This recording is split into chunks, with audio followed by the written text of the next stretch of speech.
Hello, welcome back to the Elyse DeLucci Show. I'm Elyse, and welcome to my living room on the Upper East Side, episode 63. This is quite the journey we're having here.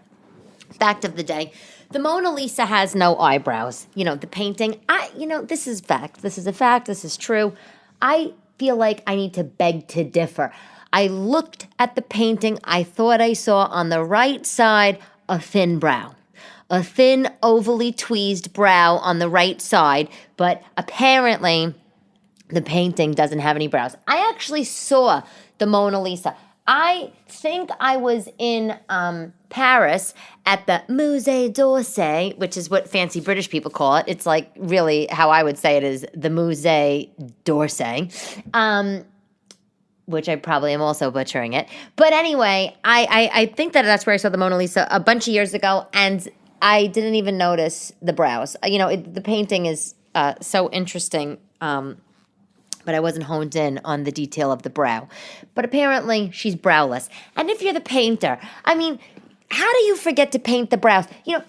If you asked me to draw a picture, okay, the first thing I'm doing is actually the brows. The first thing, I'm doing a big arched brow. I'm doing a big drag queen arched brow, and then I'm doing the eye with a giant lash, the nose, then I'll do a puffy lip. I don't even draw the face. I just draw the hair. My people that are the little cartoons I draw, I don't draw the outline of the jawline, no. I just do the brow, the eyes. So I don't understand.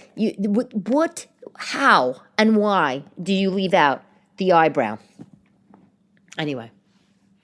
I just actually got home. I was at a Gotham Comedy Club tonight. It's Monday. I'm recording this on Monday night. I had a spot there tonight, and it was fine. The COVID thing is funny because some clubs or some shows that we do, us comics, they have you swap out the mic before. There's a host on, and she has whatever mic she has, and then, they give me a fresh mic, and I got to connect it to the wire. And it's like, what is this, Home Depot? I don't know how to do this. I've been doing stand-up for 4 years, not a terribly long time. It sounds like a long time to me, but it's not. Most comics, they're doing it 10, 12, 20 years, and, that's when you're getting, like, really, really good, right? And, so these comics have been doing it all these years. Just pop it. They could pop off the mic, slap it back on. Me, I'm just like, besides, I'm not even good at that stuff in my own house. Like, I have a china cabinet that's built into the wall, right, in my kitchen. It's built in. I have a bang cat. I have a china cabinet built into the wall. The china cabinet's locked, right? I have a key to get into the lock, into the china cabinet, should I ever want to use my Lennox china that is literally collecting dust. Let me tell you something. I can't even figure out how to open the lock. This is my china cabinet. I have the key. I'm looking at it. I literally pivoted my lazy boy, my swivel lazy boy, because what kind of chair is good without a swivel? Really? So I'm pivoting the chair. I'm looking at it, and I'm like, you know what? I can't even figure out how to open up that effing lock, let alone take off a mic and pop it into the thing. So, my spot was fine, but it was, I'm all verklempt. I'm all verklempt. By the time I'm thinking of mic, 3 prongs into another 3-prong wire thing, I'm thinking that I'm at Home Depot and I can't figure this out, and then I'm just like talking and I'm not thinking. It wasn't my best start. Okay, it wasn't my best start. Anyway, but let me talk to you. I got a question for the audience. Okay, so I don't know about you, if you have kids, what age your kids are. So my daughters, obviously they're young. They're in school today. I worked from home, and during the day, and my children they had a day of school. Fabulous. Oh, wonderful. So in the morning, and I have a babysitter. And my babysitter used to come in the morning, and take, my kids to take, maybe one of my daughters to school. Maybe she'd take the other one to nursery. But now my kids are getting older, so they're both going to school at the same time. So my babysitter lives in Queens. It doesn't make any sense. It would be rude of me, right, to have my babysitter come and to my house and walk my kids to school when I could do it. Like, I could walk my kids to school. What I really need her to do is I need her to pick up, the kids from school, which she does. So today she picks up the kids at like 1:30, 2 o'clock, whatever time they get out of school. She took them to the playground. Good. They came back home. They did whatever, and we had dinner. And then I went out to do my spa, and she babysat. I pay this woman for a full day. I pay her, and I love her. She's like a grandmother to my kids, right? I love her. But I pay her from, 9 to 5 or 8:30 to 5:30, whatever it is. Whatever I've been paying her for the last God knows how long. And we've agreed that I'm going to pay her. If she ever has to babysit, I'm also going to pay her on top of the regular, whatever it is. I'm going to pay her $20 an hour to babysit. Now, I don't know where you live and how much babysitting is, but I thought this was expensive, $20 an hour, until I was talking to other mothers. They're like, $20 an hour for 2 kids in Manhattan. That's a steal. It's like $40. And I was like, $40? $40? I'm not going out if it's $40. That's ridiculous. So anyway, so my point is, so I pay her, for, today, the babysitting. Well, I pay her at the end of the week, but, she gets paid for 8 hours. And then I was out for a couple hours doing my spot, right? And I come home and I Venmo her the babysitting money, the overage, the $40, $20 an hour. And I'm just thinking, why am I doing this? Why am I doing this? I'm paying her to come to my house, to come to work at 2 o'clock. She's working from 2 to 5:30. And then I'm paying her on top of, well, actually, I'm saying this wrong. What am I doing? I'm saying this wrong. I'm paying her from 8:30 to 5:30, and then I'm paying her the overage. See, I'm going crazy over this. So this is such simple math. How could I do these complex things at work? I can't even talk about this. So I'm paying her for 8 hours, and I'm paying her overage for babysitting. But she only comes from 2 to 5:30 is the reality of the situation. I should almost not have to pay her for the babysitting. Now, I was talking about this with one of my mom friends, and she's like, Elyse, you're wrong. She's like, listen, you pay her full time. She stayed with you, throughout all these years. She's a trusted person. She's like the grandmother. You're going to still continue to pay her full time, even if she's working part time. That's just how it goes around here. She goes, and if you're going to have babysitting, I'm sorry, you're cutting into her personal time, so you have to pay her for that. And I'm like, of course I see that side of it. I'm not trying to, I'm not trying to be, be a schnara. I'm not trying to, haggle with the woman who takes care of my kids. I'm just like, I don't get it. I just feel like this is a racket. You're working for 3 hours. I'm paying you full time. And then I'm paying you on top for the babysitting. I mean, I'm curious to your opinions on that. It's funny though in Manhattan because, outside of the city, people are like, my girlfriends outside the city, like, Elyse, that's ridiculous. Like, you shrink her hours down. Like, that's what you do. And you just pay her from 2 to 5:30 if that's what she's working every day. That's just, you shrink the hours down to save yourself some money. That's crazy. But the thing is that I don't have anyone else. Like, she's like my lifeline. It's like me, my ex-husband, and our babysitter. Like, my ex-husband's family, they live in Wales. My mother lives in New Jersey. Like, there's nothing else. So it's like she's like my emergency contact. I have an aunt. She lives in Tribeca. I have obviously friends, but that's like my other third parent, if that makes sense. So if that means I have to pay her for full time, even though she's working part time, I'm gonna do it. And that's sort of the mentality of a lot of the moms in Manhattan. And obviously, look, you need to be able to afford to do so. Can I afford to pay this woman full time, even though she's working part time? Probably not. But you know what? It's been such an ingrained expense for the last 7 years, so it doesn't. It just has become my life. But let me tell you, that one day, however, whenever I don't have that expense anymore, it's going to feel so good. I mean, I probably have another like 10 years, but if you are an older woman and you're listening to this and your kids are grown, I'm sure the feeling of not having to pay for childcare one day. But then you're paying for college, right? Anyway. Mother's Day. How was your Mother's Day? Happy Mother's Day if you're listening and you're a mother. We had a simple Mother's Day. It was me, my 2 sisters, my 2 daughters, my mom, and my grandmother. We went to Staten Island. We went to the Woodrow Diner. It's one of my favorite diners. We all love this diner. The food's delicious. It's off of Woodrow Road, and it's like, I guess, the Woodrow section, Annandale. That's where I'm from. I grew up over there. And it was nice, After the diner, my girlfriend, Stephanie, she lives around the corner. She was like, where are you? I was like, I'm pulling out of Woodrow. She's like, come by. Just come by right now. I'm doing a Dunkin' run. I'll get you a coffee. Just come. So I went. We hung out. She was doing her house cleaning for the day because, that's just like how moms have to hang out. It's like, she's like, okay, we're going to go in the bathroom. I'm going to clean the bathroom. You're going to sit outside the door. Literally, I'm walking around her house with a medium Dunkin'. and I'm sitting on the floor of her hallway while she's cleaning the bathroom. I'm sitting on the floor of her son's room while she's cleaning the son's room. I'm sitting on the floor in the kitchen while she's cleaning. But you know what? That's just how we have to do it. We got to squeeze in the girl time, right? And it's so funny, like, I don't know why guys, it seems like guys, they have it easier, right? Like men, they seem to have it easier in terms of getting together with their guy friends. I mean, my ex-husband, he just sees his friends. He just sees his friends. They all just make the time. They get together. They stick to the plan. They make their plans once a week, whatever. They go to the pub. They go out golfing. They just stick to it. Me, my girlfriend, you know when the last time I saw Stephanie was? October. I mean, how ridiculous is that? We both just can't get it together. I mean, I have the 2 kids. She has 3 kids. We both work. I mean, I obviously am a traveling clown in the night. So, I mean, it's ridiculous that I haven't seen one of my best friends for that long, but that is the reality situation. So it was so nice to see her. And, it's always those unexpected impromptu things that make, the day great. So I actually had a really, really nice day. I do have exciting news, though. Tomorrow, on Tuesday, when the podcast gets posted, my Peleton arrives. I splurged for a Peleton 3 months ago because I couldn't deal with my underwear giving me dents in my waistline just for a regular daily wear. Okay?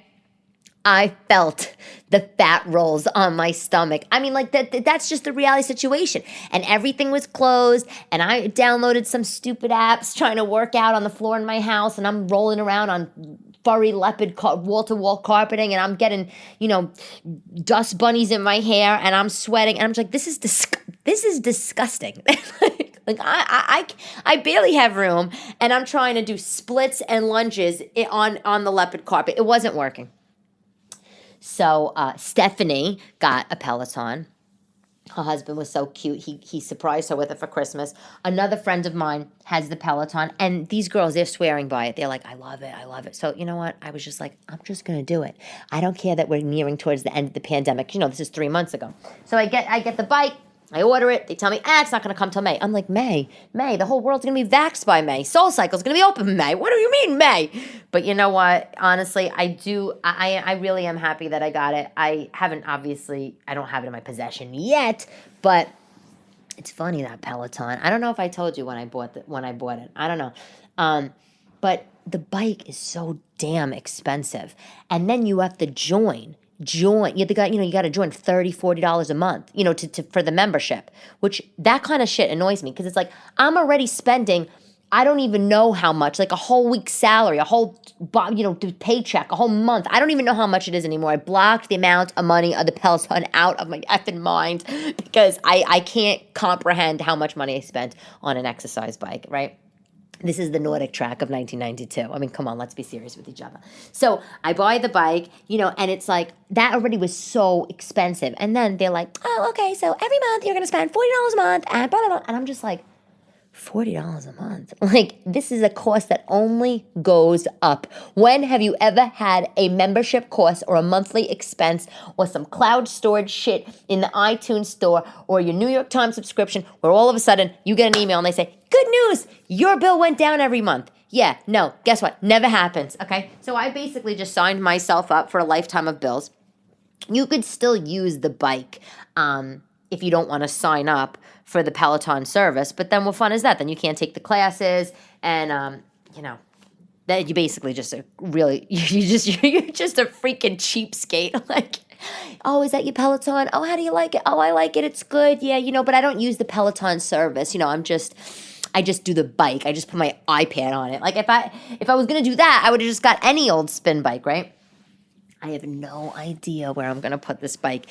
In fact, where I'm sitting right now in my living room on my Lazy Boy, which is where I'm going to start filming this thing, I got all the, I figured out how I need to do it. So, yay, I'm so excited. I'm going to put it on YouTube.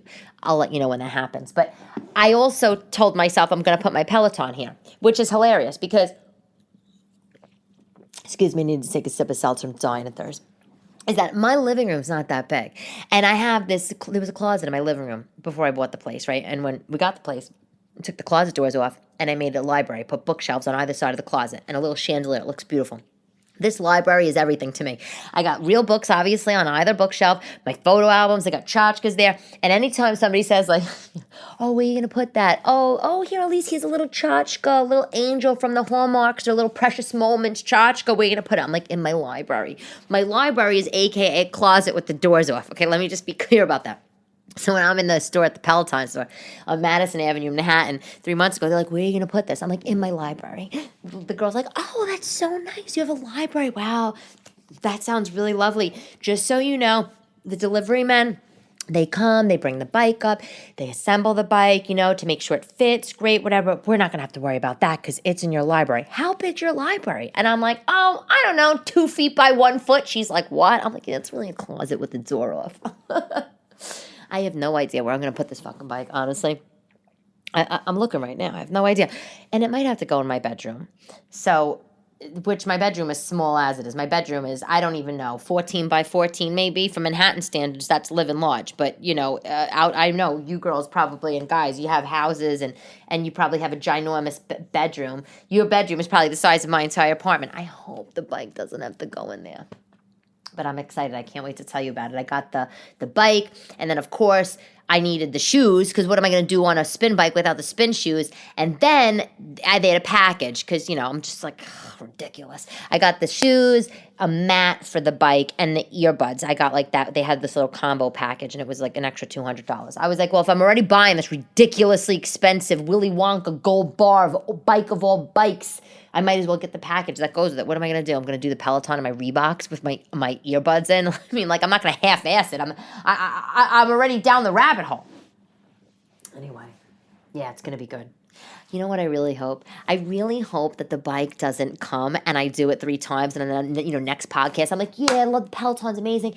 And then it becomes a clothes hanger. Because my therapist told me, who I love, hello, Dr. Long, my therapist was like, you know what, Elyse, we're not going to get a bike and say, then we're going to exercise. Why don't we exercise first and then do the bike? If you're exercising and you're biking all around Central Park, then invest in the Peloton bike. Of course, I didn't listen to him. So I hope it doesn't turn into that. There was an article on BuzzFeed, by the way. I don't know if you saw this. You have to Google it. Google BuzzFeed article, what toxic... It's so funny. You just type in BuzzFeed. What toxic things did your parents say to you that you wouldn't say to your own kids? This is an article they had, and I loved it. It was so great. And it's funny because it made me think, like, shit, my mother, the things that I used to hear growing up, I mean, I would never say to my kids. First of all, let me just say, to each their own with parenting styles, right? I mean, you hear it all. Like, I personally, I don't hit my kids, whatever. But did my parents hit me? Of course. But, and you hear the things, spare the rod, spoil the child. But I don't know. I have my own personal way of parenting. But I'm really, I was a very sensitive child. I'm still very sensitive. So I'm really like, I don't hit my children. I really try to listen to them.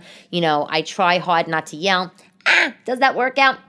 Not really so much. But, I'm really trying to be patient with them. But I'm reading this article about the things your parents said to you. And I'm just thinking, like, right off the top, I'm like, oh, I don't know. Like, if you're Italian, the fact that, like, the majority of Italian people thought it was okay to threaten their kids with a solid wooden bat disguised as a spoon.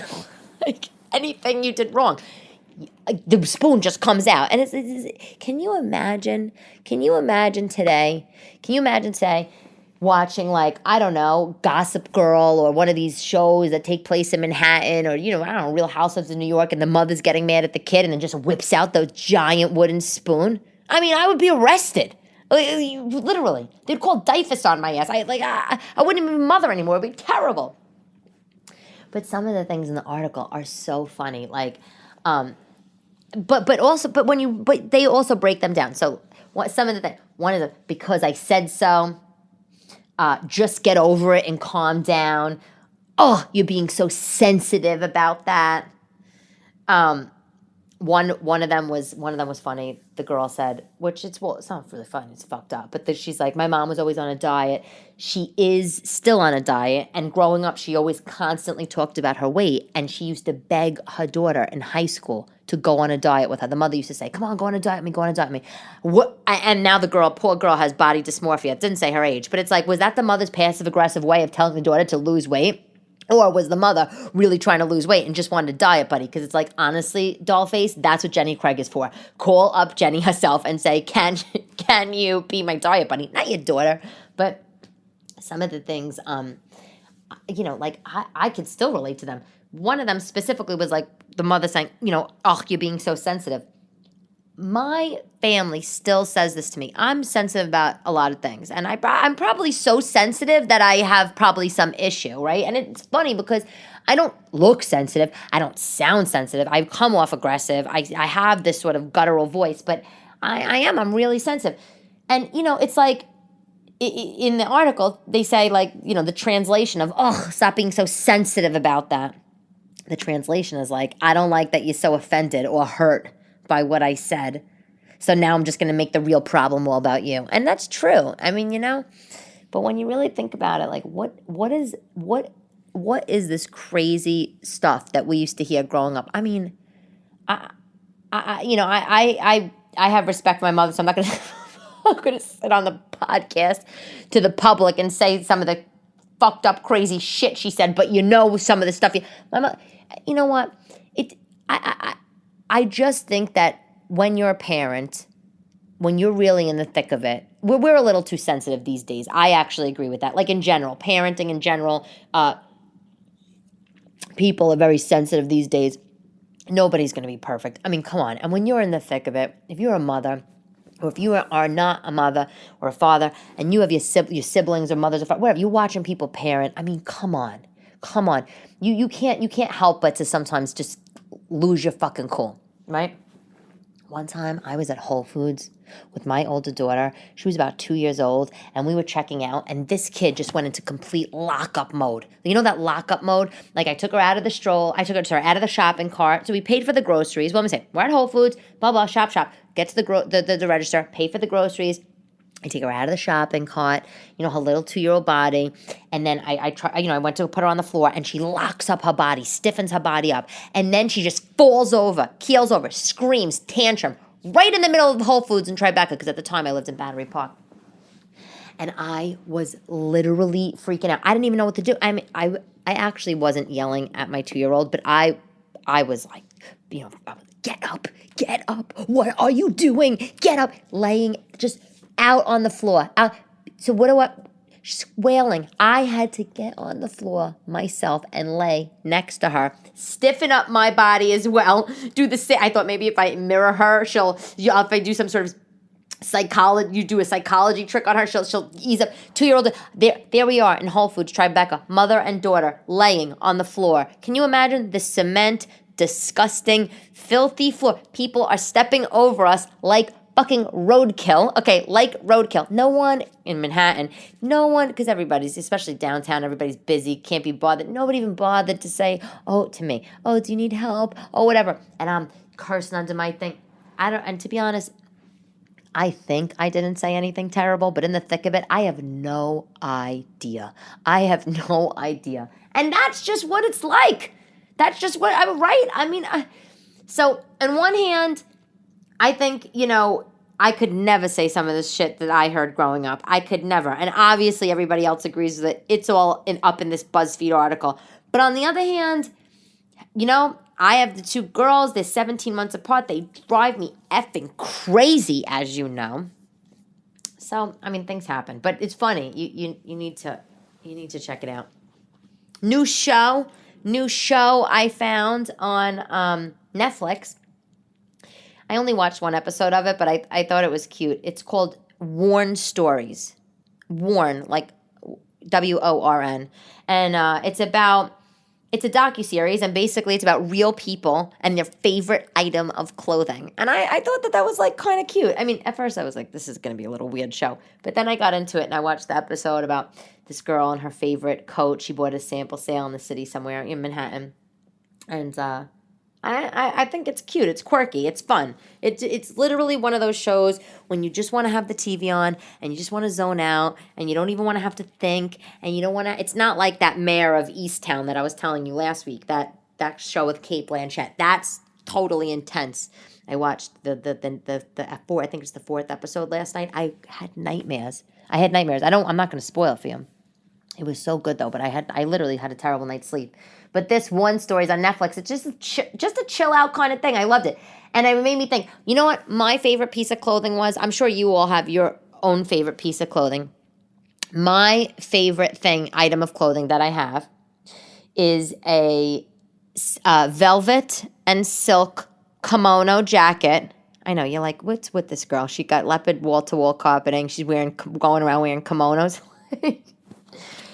I got it on my honeymoon. I went to China on my honeymoon and Thailand and Hong Kong and Thailand, actually. But we went, we were staying at this hotel in Hong Kong and, Hong Kong, busy city. The thought of the honeymoon was we're going to go to Hong Kong, busy, busy, busy city. Then we're going to go to Thailand and have a week in Thailand and just chill out on the beach and do nothing and whatever. And it was awesome. It was totally awesome.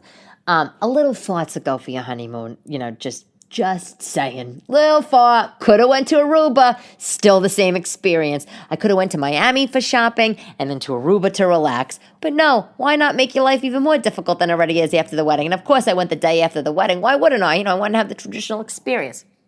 So we stayed at this hotel, and downstairs from the hotel next door was this store that sold all like artisan Chinese crafts and they sold fabrics and blah blah blah. And they sold kimonos there. Not what you're thinking, like not the tradition, not like a geisha looking Japanese kimono. It was a kimono jacket. So mine is it has the mandarin collar, and it's black velvet. It has bell sleeves. It's short. It's like it's a jacket. It's not a long thing. It's a jacket. It comes maybe like a little. It comes maybe to my hips, right? And it sort of swings out. And I have one in black with a red silk lining on the inside, and it has big red cuffs too. Big red cuffs at the bottom of the bell sleeve. And I also have one in a magenta color. It's like a dark purple velvet, and then the magenta on the cuffs, bright magenta. And I love these two jackets. That is my favorite piece of clothing. I went through a phase when I was young of really liking Asian clothing. I mean, I don't know. I was a quirky kid. What can I say, right? Like for Stephanie. Oh, it was Stephanie. Stephanie Sweet. I was going to say for my friend, but it was Stephanie. For her Sweet 16. In Staten Island, I actually wore a kimono-looking dress. Can you imagine? I had full white face makeup on. I was a geisha. I wore a blue kimono-style dress with the white face. I had my hair up in a tight bun. I got the chopsticks in the hair, the lip liner. You remember that look, right? So, but I went through this phase, and I was really loving Asian-inspired chinoiserie patterns, and I always loved it. And I like all that chinoiserie, the blue. I like all that busy Asian style wallpaper. I'm sure this is not politically correct. Someone might be listening to this girl's trash. What is she's saying wallpaper is Asian? What the hell? But you know what I'm saying. They have the most the Asian art is so beautiful. They have all these beautiful intricate patterns, and I just always loved it, whether it was in clothing or on wallpaper or on a vase pattern, whatever. And, I collect these little things, right, throughout my life. And I just always wanted a beautiful kimono jacket. I always wanted that. I was just always dying. So when I was on my honeymoon, I bought these two jackets. And I still wear them to this day. And I was smart. I was smart. I got married, right? I was 27 years old. And when I bought these coats, I bought these jackets, I should say. They're not coats, jackets. Elegant jacket. I bought one in a large because, they're smaller. The size is smaller in China. So I bought one, and I was very tiny then. I was maybe like 120 pounds or something, 125 pounds. But and I'm 5'4", so, the one I bought in a large, and that was a nice fitting one. It was a little loose, nice fitting. And then I bought another one like an XXL. Because I thought, well, I'm going to keep this forever, and I'm probably going to be big and giant when I'm older, after I have 1,000 kids. So it's funny. So the one that I have that's a large, it's still it fits, but it's a little snug. But the one that I bought, that XXL, which is really like a large in American sizes. Come on. It fits beautiful, and I love it, and it's baggy. You know what? It's like a very Suze Orman jacket. You know that? Suze Orman, she's the jacket queen. Jackets are good. Jackets are good. A dressy jacket, right? Do you like jackets? Because I love a Chico's jacket. I do. I really do. I love a Chico's makes beautiful jackets. I know. I sound like I should be retired in Boca right now. But first of all, my look, especially as I get older and my body changes or whatever, I like to wear all black. I don't know if it's the New Yorker in me, but I like the black leggings. I like a black boot. I like a black turtleneck. I like a jacket. Whether it's a Lululemon style or Lululemon jacket, zip up like that, or a nice dressier jacket. And a jacket, you could dress it up or down. I love it. I always had an affinity for jackets, and it's sort of the Suze Orman. I feel like it's a Suze Orman look. She famously talks about her jackets that she wears on air. You should Google it. She has, I think, one. She says she bought at Theory. Another one, she got Eileen Fisher, and she loves it. And let me say, you know what, Susie, if you're listening, okay, which I know you're not, is that that not only is it a very chic look, okay, that you go out with, you and your jackets, it's also very economical, okay, because let's be serious, okay, for everybody listening, and guys too. You could wear any old pair of jeans, any old pair of leggings, any old white Hanes t-shirt if you're a guy, or a white button down. You could wear any top if you're one. Once you put a nice jacket on, it changes the whole outfit. It's a beautiful thing. You could put an Adidas track jacket on. You look amazing. You blazer, whatever. So you know what? I love my favorite items of all clothing is always jackets, but my absolute favorite is these 2 kimono jackets, and I just adore them. And if you ever go to Hong Kong, feel free. I'm more than happy to tell you our itinerary from 10 years ago, which it was great. It was really great. I was so funny on my honeymoon. I remember I was like, I want to buy like something really special to remember my honeymoon by. I think I did that every day. Every day I was on my honeymoon. If there was a store, I went in and I bought something to remember my honeymoon. Like my then husband, my then new husband was like, you're ridiculous. Everywhere we go, we were in Thailand. I was like, I need to pick up some silks, some pillowcases. He's like, we are on our honeymoon. This is not Loman. Stop shopping. I didn't care. You know what? I regret on my honeymoon not getting a piece of jewelry. I don't know if that's an Italian thing. I don't know what, but I have some friends, older friends, and they went on their honeymoon and they bought a beautiful piece of jewelry, maybe, a little bracelet or something, maybe, I don't know, from the hotel gift shop. I wanted to do that. And I was in Thailand, they're known for their gemstones, but they were also known for all the fakes. So you had to be careful. And at that time, I didn't know really anything about that kind of stuff. So I didn't buy. But I kind of regret. On the note of clothes, okay, when I was at Stephanie's, this is the Stephanie show. By the way, let me tell you something. Stephanie, I hope you're listening to this because I took your phone. So Stephanie's like, some of my friends call me Elle. So Stephanie's like, Elle, I tried to let me back this up. Stephanie was the last, adopted the iPhone last. She was the last person to adopt the iPhone. Stephanie had a BlackBerry like 6 months ago. Stephanie literally was probably walking around with the Sprint Nextel phone last year, like as if it's the hottest phone ever. Stephanie is so hilarious when it comes to this stuff. I remember saying to Stephanie, when are you going to get an iPhone? And she'd be like, I'm going to get an iPhone when my BlackBerry's done. And I was just like, what does that even mean? Like, an iPhone, you have so much flexibility. This girl, she was so obsessed. She's buttoned up when it comes to business. She keeps the Filofax still. Yes, the paper Filofax. So did I, but she still got the Filofax going.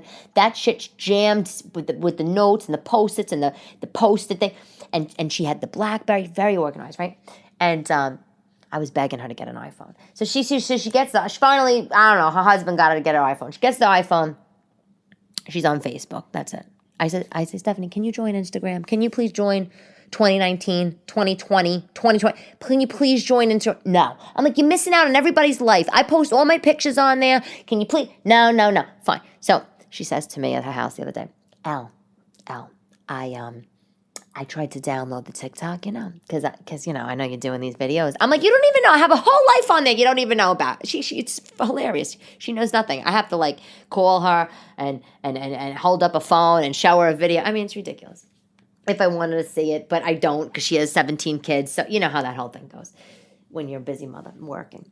So she downloads. She says, I tried to download TikTok. Help me. So I took her phone and I put my name in so she could follow me, and I'm like, you want me to make you an account? And she's off already doing more cleaning. And then I went into the Apple podcast store and I put the Elyse DeLucci show and I subscribed to it. So anytime I get a new episode, her phone's going to be like, brrr, the Elyse DeLucci show, like a new episode. So Stephanie, when you listen, because I know you're going to get the alert on your phone, you're going to listen. She could be like, she really just talked about me the whole show. And I did. I talked to you. This is the Stephanie show. This is the Stephanie episode 63. It's devoted to my best friend that I met when I was 9 years old. One of my best friends, I should say. But anyway, when I was at her house, and guys, if you are listening, if you are a guy listening to this is worth telling your wife. So I'm at her house, and she's cleaning up, and I'm by the front door, and I spot a few very cute pairs of shoes, which is going to be my product of the week because I love them and I can't wait to get them. I said, Stephanie, what are these shoes? First of all, the brand is called Oka-B. I might be the last person to this party. You might know about this already. OKA-B. Oka-B. These shoes are like a rubber shoe.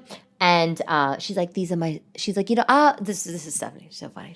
I said, what shoes are these? Oh, the Oka-B's. Oka-B's. I said, oh, Oka-B's. Yeah, Oka-B's. I said, oh, who told you about Oka-B's? Your sister? Because her sister always finds like great stuff. And she's like, no, I found them myself. I said, oh, okay. And she goes, oh, they're spa shoes. I said, these are ballet flats. What do you mean? She goes, yeah, they're spa shoes. I said, okay. Now, Stephanie has the luxury of having a tiny foot, unlike me. Disgusting. I'm size 9. I hate it. The shoe is it's so cute. It's a rubber shoe, and it's and they have they brand themselves like eco-friendly material, rubbery kind of thing. They're waterproof. They're washable. And inside the in the footbed they have like massage beads, right? And she's like, it's a spa shoe. So I don't know where she found these shoes, but I went on the website and they're cute. They're super cute. They have all these little ballet flats. And they have really cute, like thong sandals, with the back strap, which those are the ones I'm going to get. And they're all like $30 and $40. I love it. And you know what? Let me tell you something. I love to go into the fancy stores, the department stores, and look at shoes. But, and when it's a boot or when it's like a heel, I get it. You want like maybe a beautiful leather or something. But in the summer, at least me, my feet, they swell. I'm walking all over the city. They're getting scuffed up. Is it muddy out? Is it raining out? Sandals. I don't sandals. Like I don't even give a shit. So I cannot wait to get a pair of these. I'm gonna get the thong ones, and they're adorable. But she has a couple of thongs. I think she has a slide. I saw a slide with like some frilly stuff. Oh, the whole thing's rubber. And then she had the ballet shoe, and she loves it because wipe them out, wipe them in, and you know what they remind me of? I don't know. I bought a pair of these last year. I totally would recommend for guys and girls. Do you know the Birkenstock? The Gazette. It's like, I think that's what it's called. That's Gizeh. But it's like the Birkenstock. It's the flip-flop. It's their classic kind of style. Not the one with the 2 straps across. It's the thong style they have. Anyway, they made the Birkenstock a couple years ago in a crazy lightweight, flexible material that's also waterproof, washable. They could get wet. They could, you could garden with them. You can, use them in the spa. I bought them in hot pink last year, these hot pink Birkenstocks. And they come in, guy sizes too. They're the same material as Crocs. That's it. Same Crocs material. And I love them. They're just, to me, they're adorable. I'm all over the city. I'm in the playground. I'm in the sand pit. I'm all over the place. I love these Birkenstocks. So this Oka-B shoe, I'm hoping it's going to be the same thing. I couldn't get my big, Drizilla foot in her Cinderella glass slipper. God forbid, she would have a shit fit. I got one toe in her shoe, I mean, it's that kind of thing. But I would check them out if I were you. Oka-B. I also, before we wrap up this thing, I want to tell you, video podcast, or I don't even know, show, podcast, whatever, it's coming in the coming weeks. I ordered the equipment, had to order a camera, so that'll be awesome. I'm really excited about that. I have some really good shows coming up. I just found out I'm going to be at the St. George Theater in Staten Island in October. It's not, for a while, but that's so cool. Like, Tony Bennett has been on that stage, so I'm like, oh my God. And but this upcoming weekend, I'm going to be at the Morristown, New Jersey Performing Arts Center. I've said it before with Mike Marino. He's really, really funny Italian comic. He talks about when I opened for him in Florida a couple months ago. He has a whole bit on like how ridiculous it is to scan your groceries these days, like, and how you're in Walmart and you got to scan your shit yourself. Like, he's just so funny. He's like, I was literally crying at his jokes. And he's been doing it forever. So I'm really excited about that. If you're in the area and you want to come out, that'd be awesome. You can also watch it. You could stream it. I don't know. I know some people bought tickets for the streaming, but it's mayoarts.org if you want to check it out. Mayo, M-A-Y-O, mayoarts.org. It's May 15th. Mike Marino, Elyse DeLucci. There's another guy on the show too, John Bramnick. And he's like me. He is a full-time. Mike is like full-blown comedian for 30 years. But John Bramnick is actually a New Jersey councilman by day. And then he's a comic at night. So like me, I'm in digital and tech in the day. And then at night, I'm doing this whole thing. But one day, hopefully, that could be my real job. You know what I'm saying?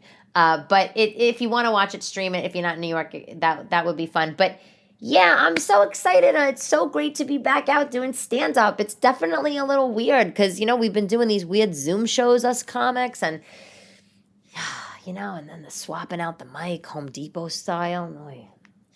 I gotta practice that shit. I thought I would be good, taking something phallic shaped and doing something with it. But, of course not. Ridiculous. Anyway, that's all for today's Elyse DeLucci show. Thank you for listening. And, of course, thank you for bearing with me while I'm saying I'm only doing the one episode a week for the next few weeks. I'm focusing on just getting my act tight for my performances, and also, obviously, I'm working out the filming stuff. So, yay. Quote of the day. It applies to guys, too, but I know I have mostly female listeners. Well-behaved women rarely make history. And isn't that the truth? Listen, if there's something that you want to do or you've been dreaming to do, just go fucking do it. You only live once. That's all I wanted to say. That's really what I wanted to say on this whole podcast, okay? I usually end after the quote, but I just needed to say that to you, okay? If there's something you want to do, just go do it. Why you wait? You only live once, okay? My boyfriend, works 1,000,000 jobs. He's a he's a successful guy, but he was workaholic, and he's always his personal life's always lagging. I said to him, you know what? YOLO. I said one day, I want to do stand-up comedy. I want to do improv. So I just went to do it, and that's it. And now here I am. I had no idea any of this other stuff was going to happen. I didn't know I was going to do TikTok. I didn't know I was going to get a following there. I didn't know I was going to have a podcast. I didn't know all these people were going to actually want to listen to my podcast. What? Crazy.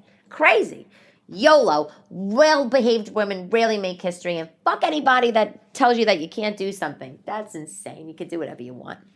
I'm Elyse DeLucci, and that's all for today's show, episode 63. Thank you all for listening. I saw a couple new comments on Apple Podcasts. Thank you. If anybody wants to leave a comment, feel free. I love to read them.